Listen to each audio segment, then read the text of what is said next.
All right, good morning, everybody joining us today. Welcome to our webinar, Lightning Web Components, Episode 3, right? Component Communication and Aura Interoperability. My name is Shashank Srivatsavaya. I'm from the APAC Developer Relations team, and I'm joined today by Satya Shekhar, who is a Senior Developer Evangelist on our Developer Relations team at Salesforce. Hi, Satya. Hey, Shashank. Are you ready for today? Yeah, we are all set. Yeah, Satya is ready to share stuff for today, but before that, let me tell you that we might make any forward-looking statements based in our presentation today, and please don't make any buying decisions based on what we're going to discuss today. Legal disclaimer out of the way. We are all up for social. Please feel free to tweet us out on @Salesforce Devs, and you can find us as Salesforce developers on Facebook and LinkedIn. You can also check out our YouTube channel, Salesforce Developers, where you find all the amazing content that we have been created for you, including recordings of other webinars as well. And please also note that this webinar is being recorded, and on the same link that you used for the registrations, we are going to upload the slides and the recording after we are done with the webinar. With that, a few more housekeeping items to just take out of the way. We are going to do a live Q&A towards the end, and that doesn't mean you have to wait till the end to ask your questions. You can just keep posting your questions inside in the questions tab inside GoToWebinar as we go. Whenever you get the question, you can just post it. And what we'll do is towards the end, we'll look at all the questions that have been posted and answer as many as possible.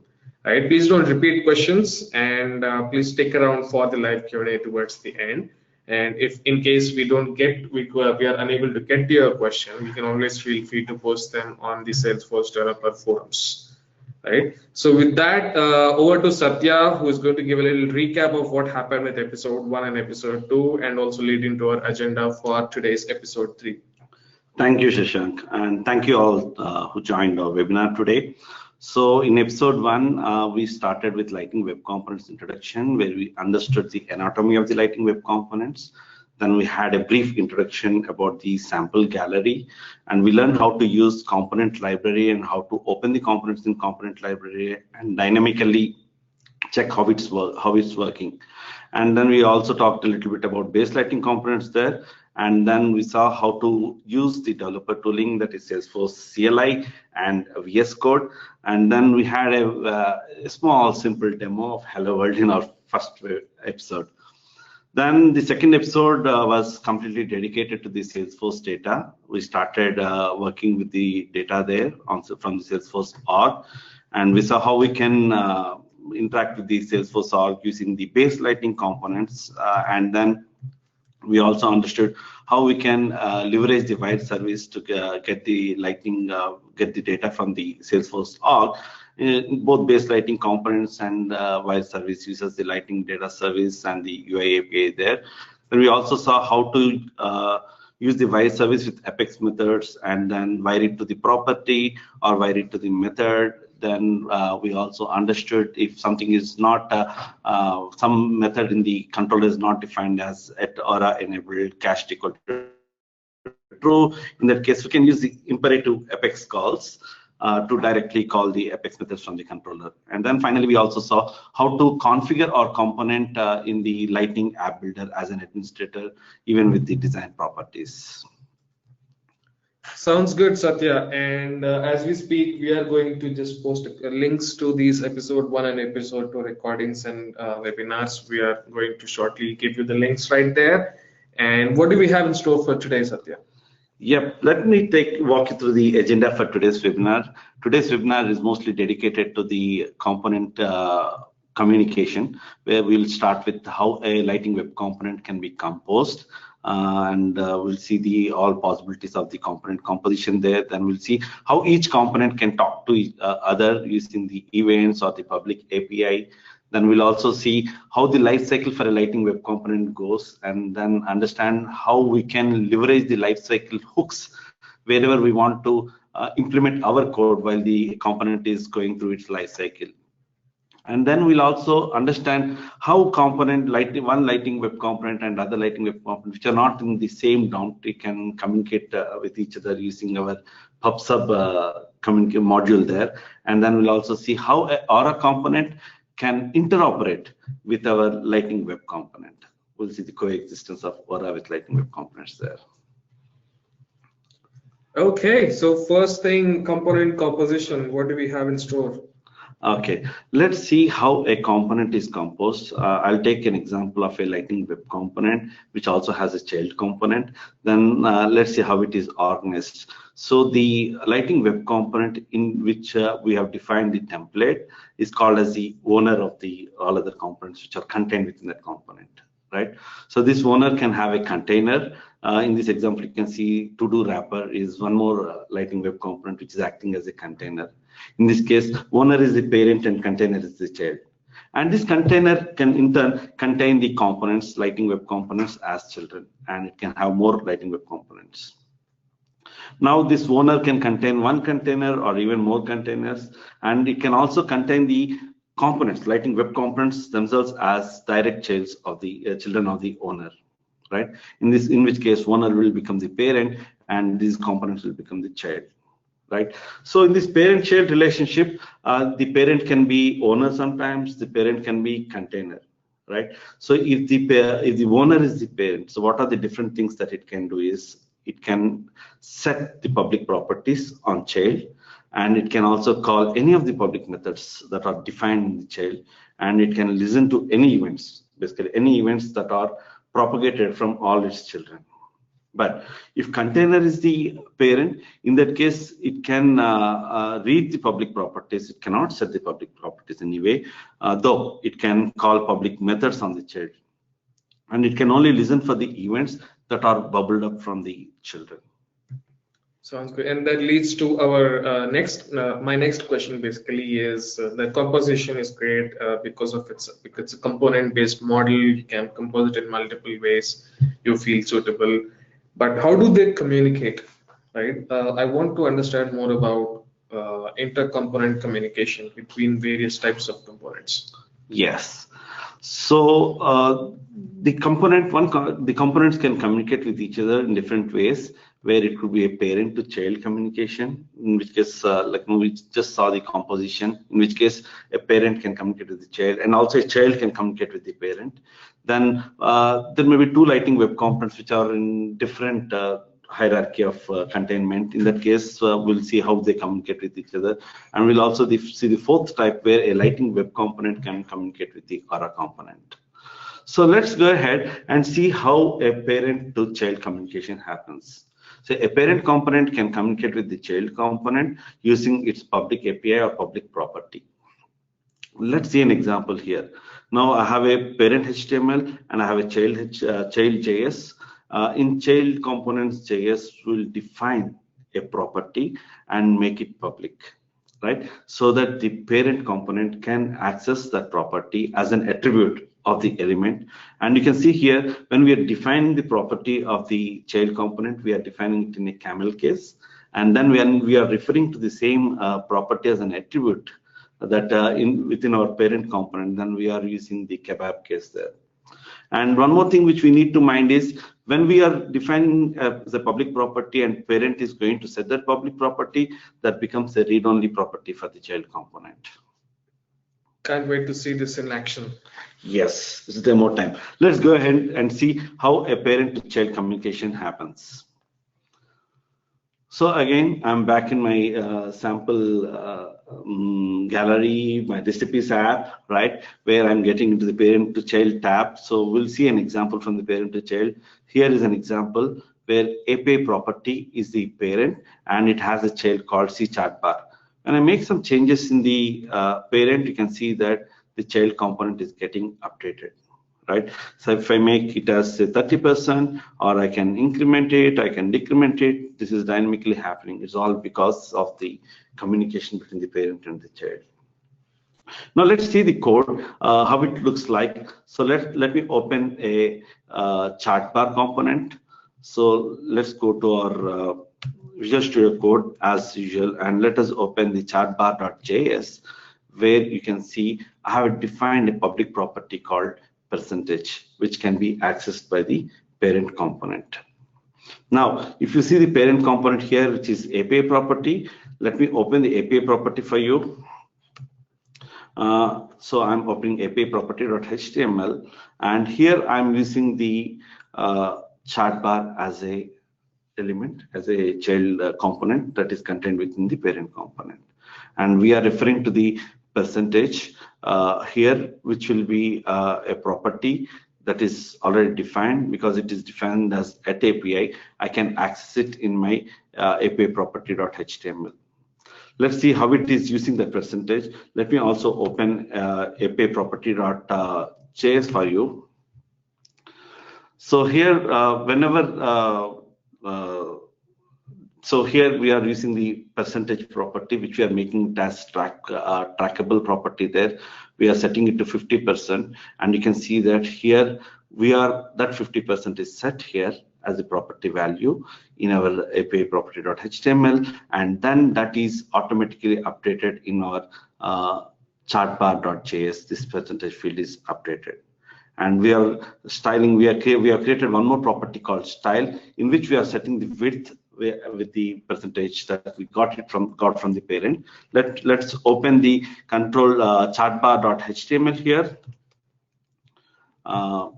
wherein we are using the style property, right? So you know that the style is updated from the percentage that is received from the parent, and we are setting width colon and the property.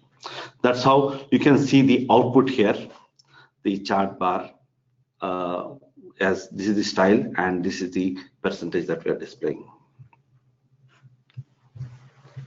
Yeah, that's a pretty neat demo, I must say. And so if we talk about parent to child and child to parent, what is the difference? How does child to parent communication differentiate?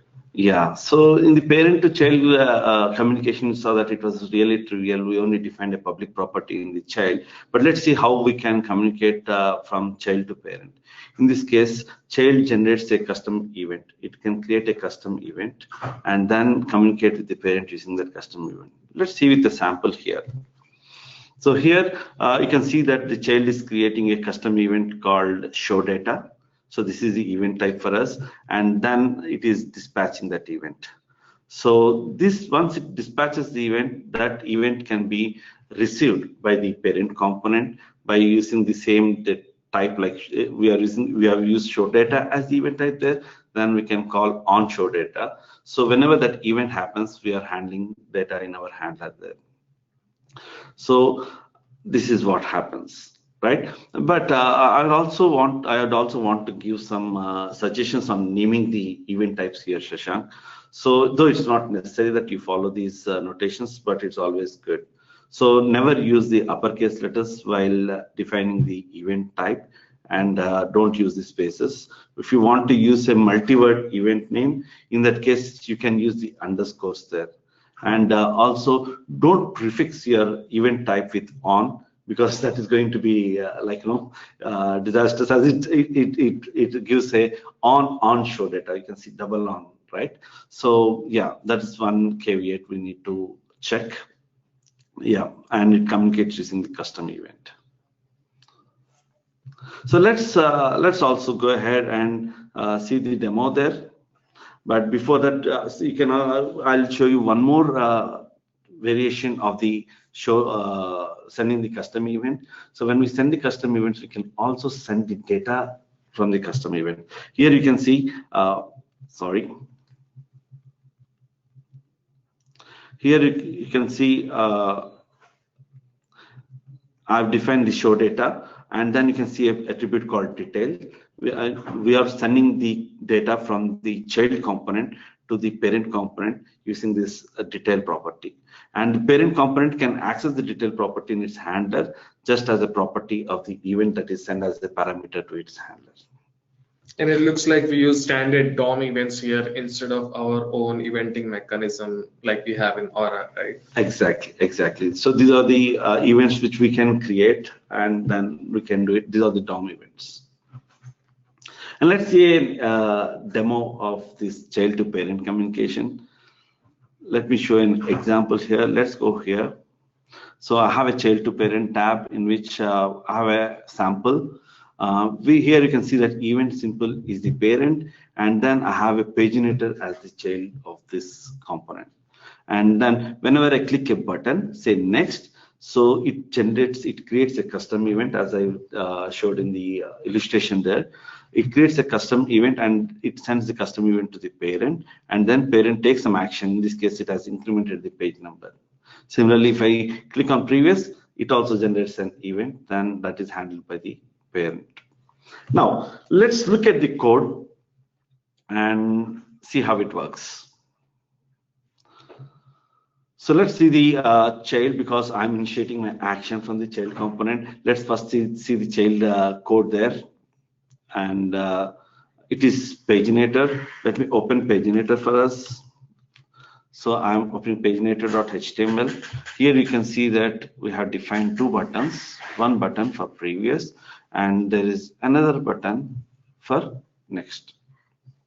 Right? In the previous, whenever we click on that button, we are calling a handle previous method that is defined in your JavaScript file for the paginator. So if I open this JavaScript file, you can see that there's a handle previous method defined. Right? Here it is whenever we click on this previous button, it is going to call the handle previous method, and within that we are creating a custom event called previous, and we are dispatching the event. This is what happens in the child.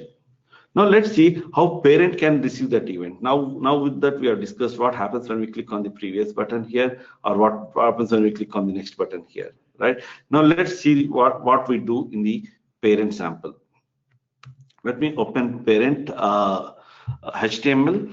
So in child, we are creating an event called previous, which can be received by the parent element as on previous. Similarly, if someone clicks the next button, it can receive a event as on next, and then we can handle that event. You can see that handle previous is handled in the parent.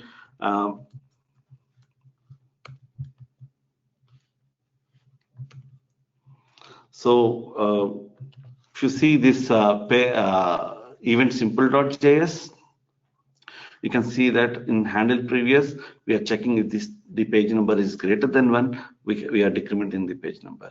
And similarly, for next, we are just incrementing the page number. And you can see the exact output here.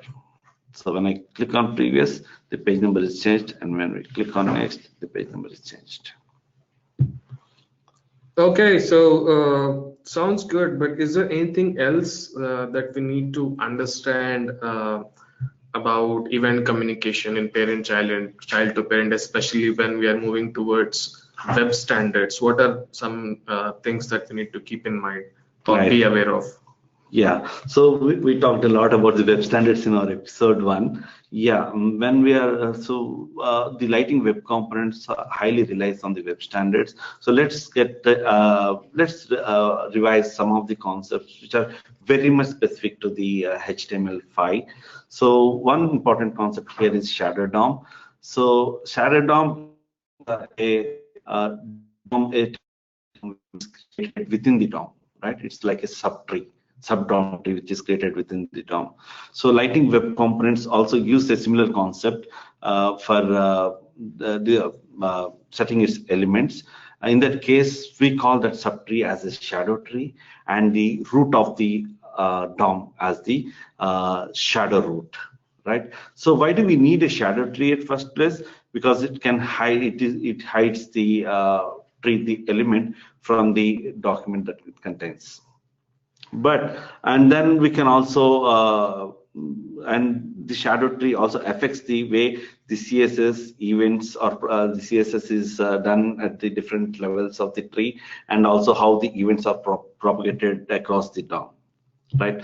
And one important point we need to note here is because since all browsers which use Salesforce does not support the shadow DOM concept, Salesforce has created a polyfill for it. So we have a shadow DOM polyfill.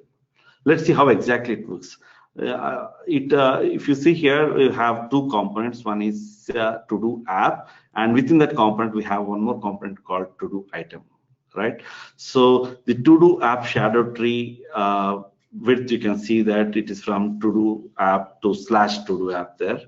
And then when it comes to the child element, it is only between the to-do item and yeah, whatever is there within the to-do item. And this to-do item element is going to act as a shadow root. And that is the boundary of the shadow DOM. Yeah.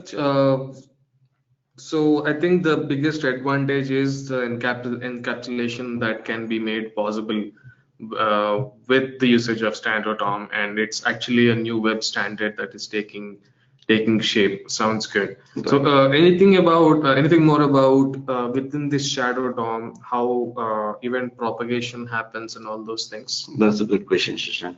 So I talked about the shadow DOM. Then what is the benefit of the shadow DOM? We can see how we can control the propagation of the events using the shadow DOM there. So on the right side, you can see a propagation phases. There are two phases. When we create an event, you can see the component F where I'm creating an event. So in the first phase, the event which is called as the capture phase. In fact, whenever we fire an event at a child component somewhere in the tree, the event propagation in fact starts from the DOM root. And you can see something in red lines, which is the capture phase. And then the event bubbles up in the DOM tree, as you can see in the blue line, in the same containment hierarchy. For instance, component E contains component F, whose parent is component B and whose parent is component A. That's how the event propagates to the top.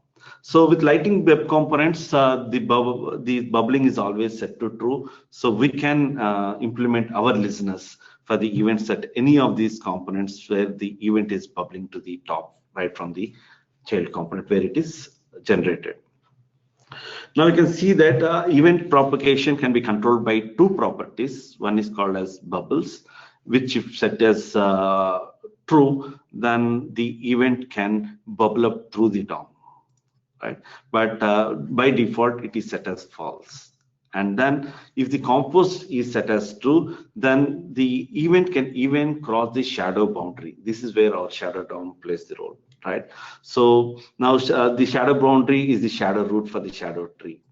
Now when an event is generated, if it compose is set to true, it can even propagate to the parent there. So let's see what are the different ways of controlling the event propagation. If the bubbles is set to false and compose is set to false, then the event cannot bubble through the DOM.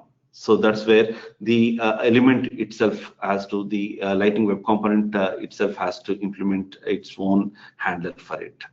But if the bubbles is set to true and compose is set to false, in which case the event bubbles up through the DOM, but anyway, it's not going to cross the shadow boundary because the compose is set to false. The third option is where we can set the bubbles to true and compose to true, in which case your DOM can propagate, your event can propagate right from the component where it is generated to the DOM tree root. Right, and there's a fourth option where bubbles is false and compose is true, and we are not going to support it in Lightning Web Components anyway. So let us see a sample example here. So how to set the bubbles value to true or maybe compose values to true. We can do it in a similar way how we have done it for sending the data from the child component to the parent component. Right, there we have used a property called detail. Here we use the property called bubbles, which can be set to true. Sounds good. And I think it also becomes more important now to understand, to get a high level understanding of what happens in the whole life cycle of a component, right? So can we talk more about life cycle of a component, right? From creation, propagation, and all these things. How does that look? Sure, Shashank. So we'll talk about the life cycle of the component. So while the component is created and it goes through different phases of the life cycle, we can also use some of the methods of the life cycle where we can implement our code, which we call it as life cycle hooks. So first, let me show you the list of life cycle hooks that we can use in the life cycle. Then we'll go through the life cycle of the component. That sounds like a good idea. Yeah. So you can see that we have different methods that are defined in the life cycle of the Lightning Web Component. And this is a standard lifecycle for any component in HTML5 as well. So these are all web standards, where we have methods like connected callback, which will be called whenever our component, our Lightning Web component, is inserted as an element in the DOM tree. So if you want to do something during that period, maybe you want to register some listeners for the events, you can do it in the connected callback. Similarly, disconnected callback will be called whenever your Lightning Web component is removed from the DOM tree. So if you want to do some teardown operations, like you want to unregister the listeners, then you can use the disconnected callback. And render callback is used immediately after your component is rendered. So if you can recall the Aura programming model, we have used the render concept there, and here it's pretty easy. You can whatever operations you want to do, once the rendering is completed for the component, you can implement it in render callback. And one important callback here is error callback, which can catch the errors of all its children. You can define it as a wrapper component, wherein whatever errors occur within that component, all those errors will be caught by the error callback. Then you can handle those errors. You want to display the stack of the error, you can always do that. With that, let me take you to the life cycle. Let's first see how the life cycle goes when we create a component. So when we create a component, a construct is called on the parent first. Again, I'm using the component where we have a composition, where you have a parent component and also a child component. So first the construct will be called, after which it checks whether the public properties are updated. If not, it updates the public property. And then the parent is inserted into the DOM, after which it calls the connected callback. Now you can also notice here that some of the elements of my diagram are in dark blue color and some are in light blue color. Light blue color are your lifecycle hooks, where you can implement your code, right? So if you want to register a listener, you can do it in the connected callback called for the parent. Then the parent is rendered. Once parent is rendered, we'll start working on the child component. It calls the constructor of the child, and then it is going to check the public property of the child. If it's not set, it's going to set the public property. Then the child is inserted into DOM, and its connected callback is called. So if you want to implement something in the child connected callback, you can do it as well. Then the child is rendered. After rendering is completed, it's going to call the rendered callback for the child first. Then it calls the rendered callback for the parent. This is how the life cycle goes when we create a Lightning Web component. Now let's also see the life cycle when we delete a Lightning Web component. When we delete a Lightning Web component, first the parent is removed from the DOM, then disconnected callback is called on the parent, right? And after which the child is removed from the DOM, and then disconnected callback is called on the child. Okay, so that keeps us ready to talk about component to component communication. Exactly, right? exactly. Now we understand the concept of shadow DOM, we understand the concept of event propagation, we understand the concept of the life cycle of the component. We'll see how a component can communicate with the other component.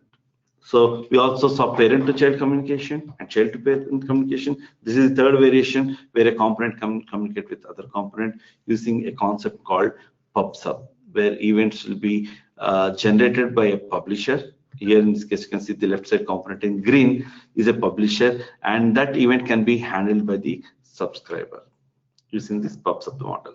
Let's see how exactly it works. The subscriber registers for an event, and the registers for an event.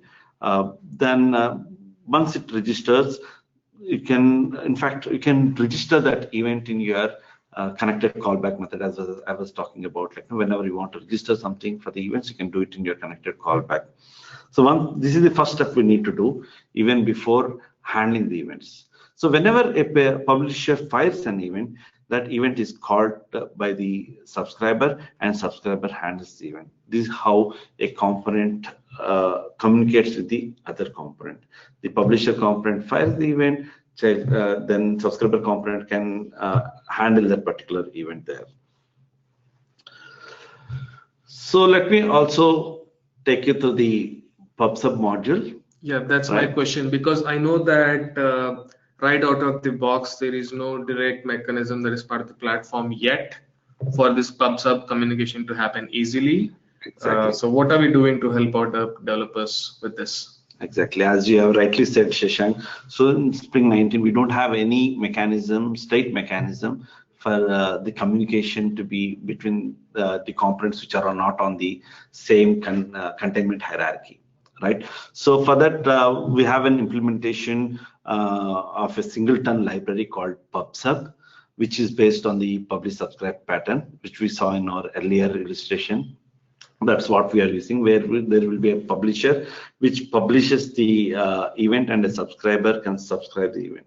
And there can be many subscribers. There could be one publisher publishing the event, but there can be many subscribers, in which case the event is propagated to all the subscribers, and the subscribers can handle the event, right? And yeah, in your Lightning Web Components, if you want to write your code to establish a communication between the two components, then what best you can do is you can go to your sample repository, identify any one of the sample repositories where you can find the code for the already implemented for you as a PubSub module. You can just copy that code and paste it here, and then you can start using it.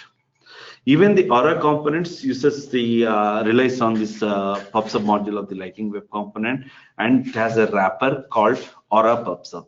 So if you want to establish a communication between an Aura component and Lightning Web Component, then you can also use the Aura PubSub on the Aura side of the component, and then you can use your PubSub in your Lightning Web Component there. Okay, so are we ready for the next demo then? Yeah. Okay, let's see an intercomponent communication demo. So yeah, I was talking a lot about PubSub, right? So let me get into the PubSub tab here, where I can show two components. You can see a PubSub search bar here, and there's a PubSub contact list. I'll search for a particular contact in my PubSub search bar, and then you can see my contact is displayed in my PubSub contact list as a list of contacts. So if I search A, I get a list of contacts here, right? Now let's see how it happens. Now this is the publisher. PubSub search bar is the publisher which publishes the event, and PubSub contact list is the subscriber which subscribes for that event and handles that. Let's see the code there. So let me close the existing files. So I'll open the PubSub publisher. Let's open the PubSub search bar .html, and then let me also open PubSub search bar .js for us to understand how it exactly works. If you see the HTML, in HTML we have the search key. So here we have the search, and then whenever we type something on the search, so it's a Lightning input called search, and we are calling an onChange event, which calls a handle key change method, which is defined in our PubSub search bar.js. If you see the handle key change method here, so this is where we fire the event. It creates an event called search key change, and it fires the event. And with that event, it also sends the value. Our search value is sent as a event.target.value, right? And not only that, one beautiful benefit of your VS Code is whenever you hover on a method, you can see what are the parameters that it takes and what are the return types as well. So in this case, we are also sending the page reference that represents the event scope.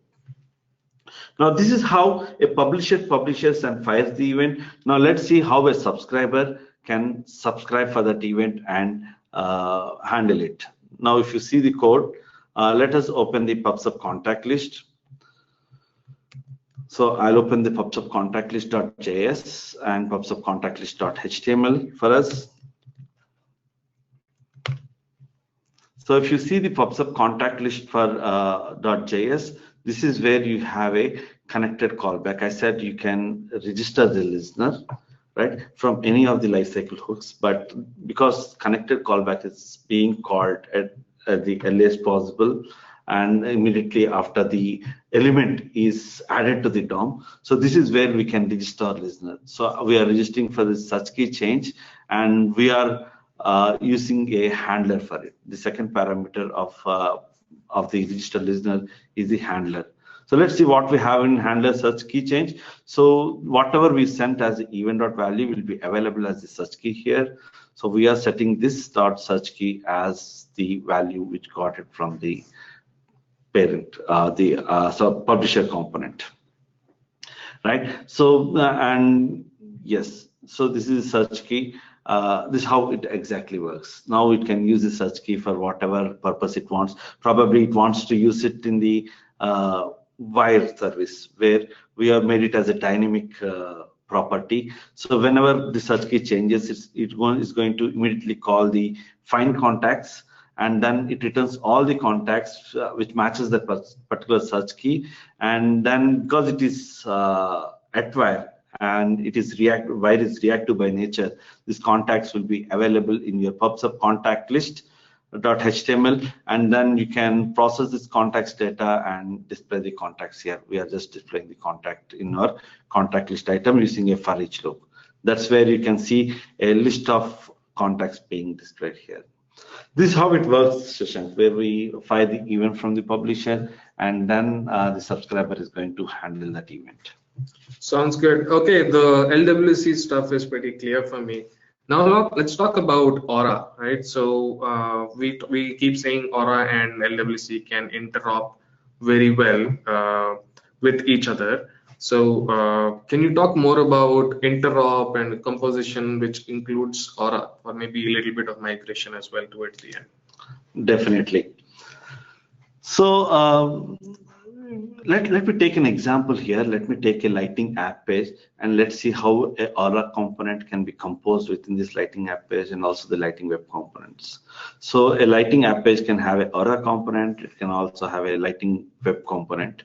So an Aura component can in fact have a Aura component as its child, or a Lighting web component also as its child, right? While Lighting web component can only have the Lighting web components as its children.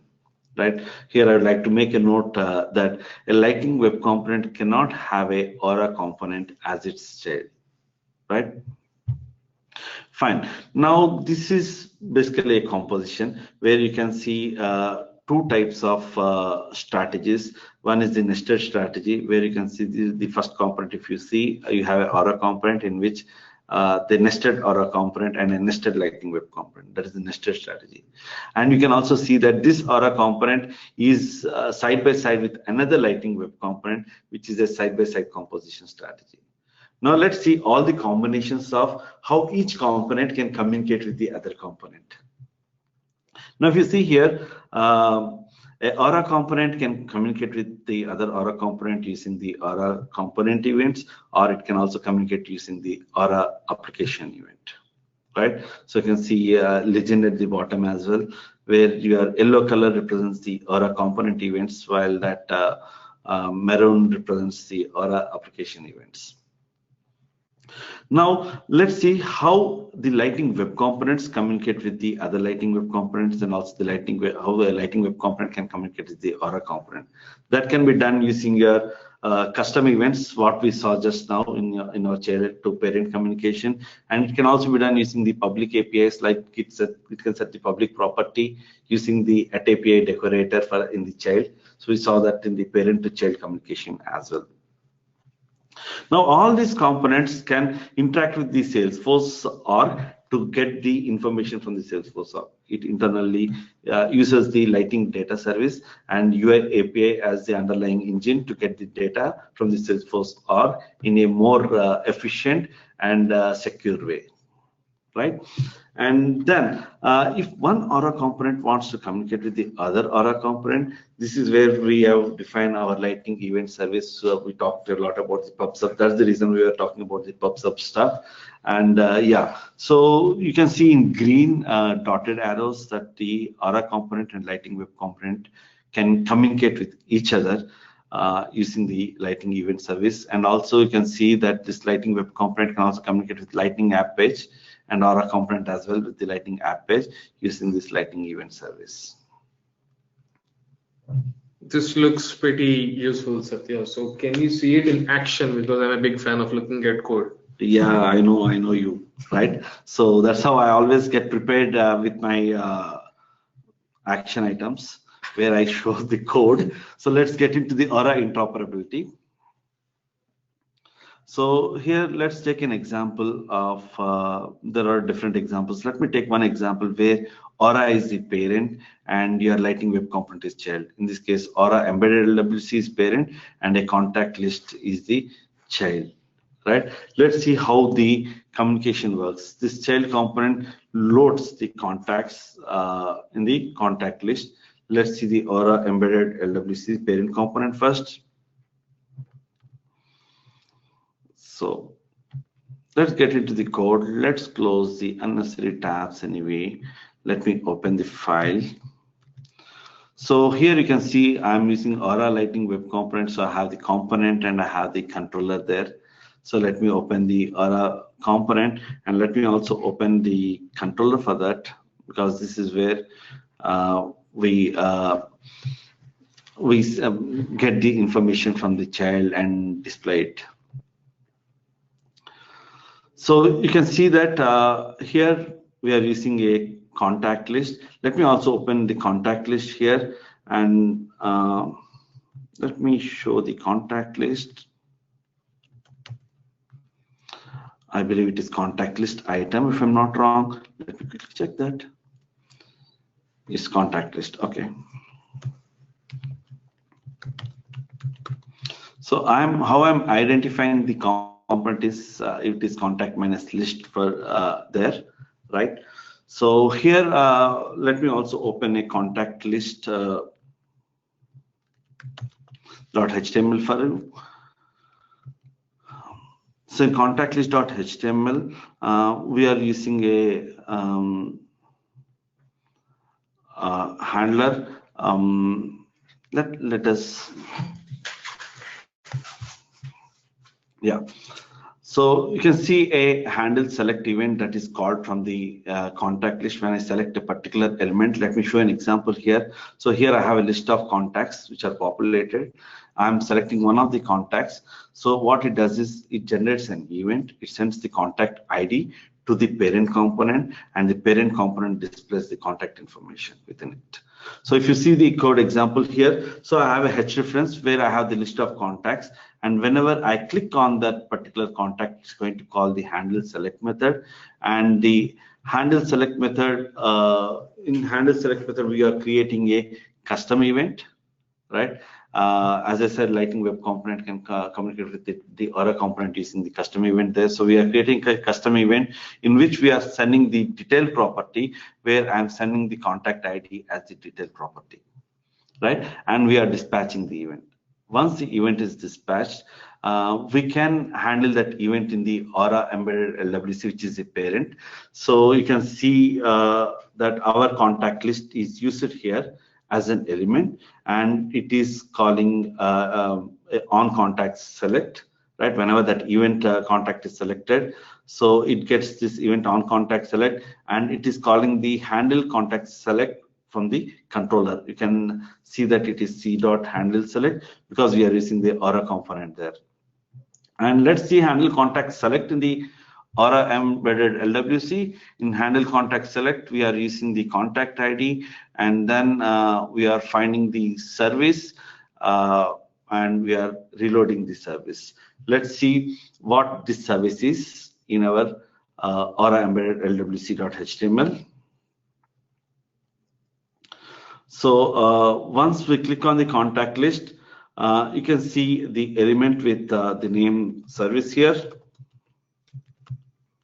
right, which is your force record data. This is where we are using the Lightning data service to get the contact information. And when we call the reload method, it is going to get the complete contact information. We are getting the name, title, phone, email, and picture there. And then we are displaying that contact in our parent component. So this is where you can see the contact. That's pretty good. Thank you so much, Satya, for all the demos. I think we showed you not just 1, 2, or 3, but 4 demos today. Yeah. That is amazing. Thank you so much for that. Okay, let's talk a little bit more about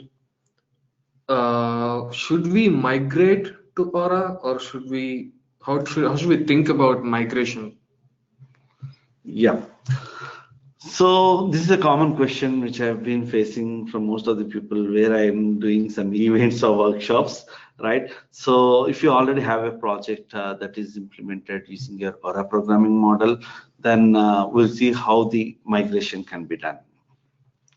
So there is one strategy. It's not necessary that you follow the same strategy, but this is a good to follow strategy where you can first identify the components that only render the UI, which doesn't have any code involved, right? So those components are the easy targets for us to migrate to the Aura.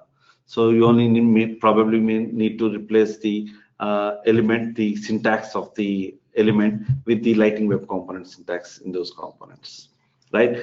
And then you can also identify the Aura components which are not performance efficient, which are taking a lot of time and which are really critical with respect to performance, and start migrating those components. But again, as a decision maker on which components to migrate, which components not to migrate, what we can do is we can first identify one of the components in your Aura framework or programming, and then migrate that component into the LWC component. Then see how the mapping goes between your Aura programming model and the LWC programming model, right? So then you get a better understanding of how easy or how tough it is to migrate the component. Then you can take the decision of whether you want to go for a larger migration effort, where you can take a larger migration effort where you can almost convert all the Aura components into the Lightning Web components, or probably you may want to use the Lightning Web Components programming model only for the new components that you are going to develop, right? And the third option is easy to do, right? You can in fact skip and you can live with the Aura components for now. You just live in your happy soup forever. Right. Yeah, it's important that we talk about this, right? Because LWC is not something we are asking developers to migrate to. It's actually a new way of building components, which is a lot more performant. So the question simply becomes, new components can just be LWC versus Aura, and then existing Aura components, wherever there is, like you said, some kind of performance requirement, you can just think of either converting that into a Lightning Web Component, or taking parts of that and then converting the little parts within the Aura component in as Lightning Web Component. Because as you've shown us today, the interop is kind of unparalleled to any other framework. It's pretty much probably the only two couple frameworks which are working so well together, from what I know at least. Right. Okay, thank you so much, Satya, for sharing all this information today. And folks, this is kind of an end to our content for episode 3. And before we take a look at the questions and answer them, let me tell you about what's coming up in the next episodes, right? So episode 4, we're going to talk about mainly on security and testing. We'll also look at how to use things like static resources and custom third-party JavaScript and stuff like that. We'll look at some demos of how to do that, and we'll also do external API. We just pinged you a link for registering for episode 4. Please feel free to just click on it and register. And then we'll also talk about security, locker service, and using Jest, which is an industry standard framework for testing JavaScript. I think it's named because it's JavaScript testing, so they made it Jest, right? That's probably the wordplay they were trying to go for. And we made Jest the go-to framework and the recommended framework for testing Lightning Web Components. So we'll talk more about that, and then that will lead us to our final episode, the finale, episode 5, where we are going to try something very interesting, something for the first time. We're going to actually build a Lightning Web Component use case live, right? As you see, we are going to take the use case and then build a Lightning Web Component by taking a use case and look at how we can test it, how we can debug it as we keep building it and stuff, to give you an overall understanding of the developer experience that you would get while building Lightning Web Components. So stay tuned for that. And with that, little more information on where you can get further information. We keep showing this Trailhead module in every episode of Zells, which is the modern JavaScript development Trailhead module, because Lightning Web Components adheres to modern JavaScript, and it will in the future as well.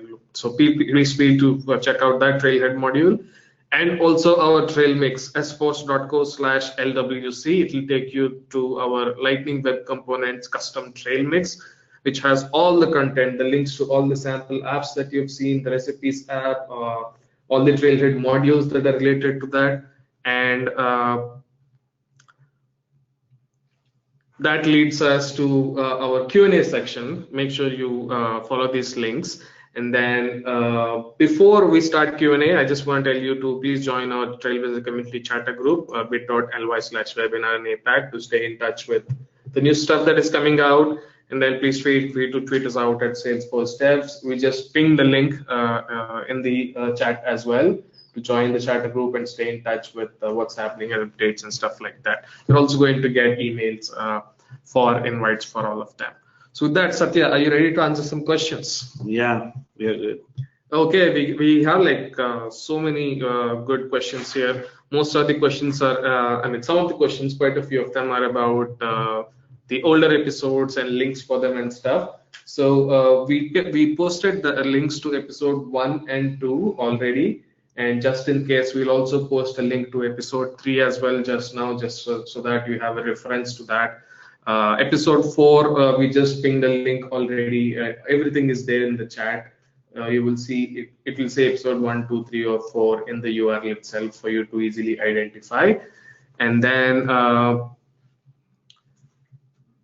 there is a question here around. So are these events different? Are these events different than events in Aura and Lightning Components? Because we also have custom events and registering events in Aura, right? How is it different here? Yeah, this is a good question, Shashank. In Aura, we have two types of events. One is component events, the other one is application events. When you want to communicate within the containment hierarchy, we use component events there. If we compare the same thing with the Lightning Web Components programming model, so the component events are very much similar to both parent to child communication, where we are using the public properties, and then we are generally using the custom events. So these are the two different types of events, and you can see it's always one-way binding when we use Lightning Web Components. That's the reason we use a separate event mechanism for communication between the parent to child, and then a separate event mechanism for child to parent, where we use custom events. But if you want to compare the application events in your Aura programming model with LWC, then we have an equivalent, which is PubSub. Sounds good. Okay, let me also take this opportunity to answer my favorite question. Is there a performance difference between LWC and Aura? Answer is my favorite. Your favorite too? Yeah. The short answer is yes. And to go into the details of it, according to Salesforce product management and what we have been talking to people, there is going to be an average of a 10x performance difference between LWC and Aura. And if it's not 10x, you should let us know so that we can look at it and then tweak it to make it 10x. I hope that sounds good. All right, let's take one more question. So we have developed a lot in Classic with VF pages. We are migrating Lightning. Is it best practice to change all VF pages to components? Yeah, again, you can follow a strategy there about which are the primary candidates for the migration. But again, yeah, you can easily migrate the VF pages stuff to the Lightning Web Components as well, rather than going into Aura now. Yeah, so if you're building for Lightning experience, go for components. As simple as that, right? Exactly. If you're building for Classic, just stay with Visualforce. Right. And hopefully everybody moves to Lightning experience soon. Yeah. Because I know there are performance implications, but at the same time, it just keeps getting better and better with every release. And then our investment is also in Lightning experience. Right. Okay, so there is one question around Shadow DOM. Let's see if we can answer this one. So does the Shadow DOM have an inspection tool either built or on the roadmap as an extension for Chrome or React dev tools? I think the answer for that would not be specific to Salesforce. It's more of a web community specific thing where I think Chrome DevTools already has an option to enable Shadow DOM and look at the inspection of that. And it's pretty much these browser vendors who are providing all this debugging. And generally also we'll talk a little bit about debugging in the next episodes. It's mainly how you debug any web application. There are so many options like the Chrome DevTools, Firefox has Firebug, I think that's what it's called. Yeah. So all these developer tools are already there, and as they keep supporting more and more of these web standards, the tooling will also include all these things. And I hope I answer this question. And if I just have to just do a little Google search and see, I do get a couple of links which say Chrome does support enabling Shadow DOM to look to inspect the root. So that's probably one thing to check out. Exactly, and that's where if you see in the Chrome developer tools there, you can see your DOM Lightning Web Component as an element in the kebab case, right? And that is going to be a Shadow DOM root, and from where you can start debugging. Okay, there is one interesting question around why are we seeing the names of child LWC on the UI. For example, if you look at the recipes app, there's a heading which says C:\chart:\bar when there's a chart corp, right? You are showing the component names, so because it is a sample application and it is our recipes application, which is basically there to help you understand how to work with Lightning Web Components. Nobody would obviously put the component names in the UI in production, but since this is a learning application, this application is for you to learn, we have made it as easy as possible for you to understand how this works. That's why we put the component names as well, so that you can differentiate right, how they are being built and stuff. It's just a label to indicate that just a label. Yeah. And we also put a link called view source for every little component that we have inside the recipes app. Nobody puts that in production, obviously.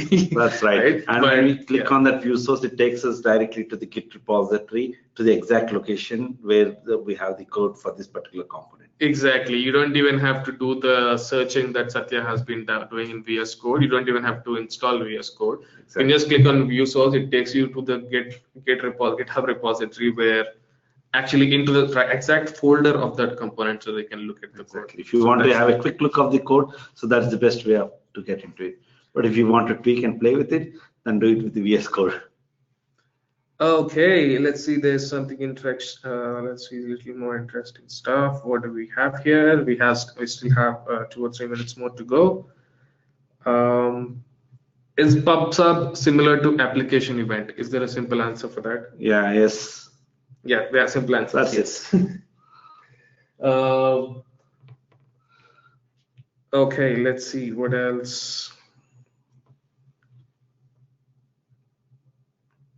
So is there something similar to Aura methods in LWC? No. Okay, very short answer. Yeah. So I'm getting good questions where I can answer it in either yes or no. Yeah, another reason why you don't need Aura methods is the fact that the way you build with LWC is slightly different from how we have asked you to build on Aura. So there will probably be an equivalent mechanism of achieving what you want, but probably not the exact same functionality. As simple as that. Can we directly add Lightning Web Components to Visualforce pages? The answer is... This is a good question again. Good question, because the question includes directly, because you can't directly add. You can actually put them inside an Aura component and use that Aura component inside Visualforce if you want. So Aura is like a wrapper for that, and then we can use it as an Aura component. Okay, let's take one more question.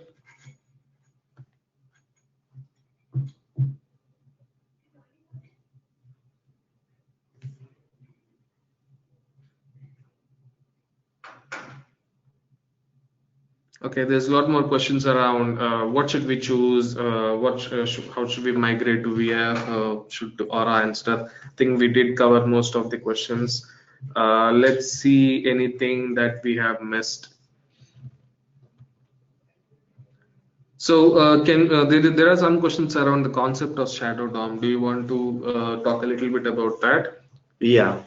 So Shadow DOM, as I was showing in the presentation, so it's like a inner DOM. Now, basically, when we open HTML page, it's all made up of a DOM tree whose root element is document, right? So within that DOM, you're putting your Lightning Web Components or any other components for that matter, any other custom components. So it what it does is it internally creates a short tree, which is a part of the actual tree, and that tree we call it as a shadow tree. The name shadow because that is not exposed, whatever is there within that is not exposed to the general tree, right? And yeah, so that is going to be more helpful for us, wherein we want to control the propagation of the events across the DOM.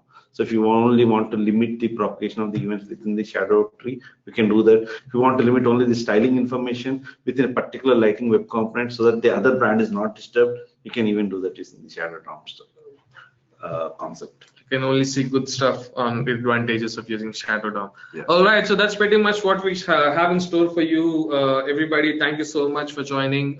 Please feel free to fill the survey that you get after the webinar to let us know how we are doing, what can we do better, what we are doing really well. And thank you so much, everybody, for joining. And see you in the next episode. Until then, take care. Bye bye. Thank you. Bye.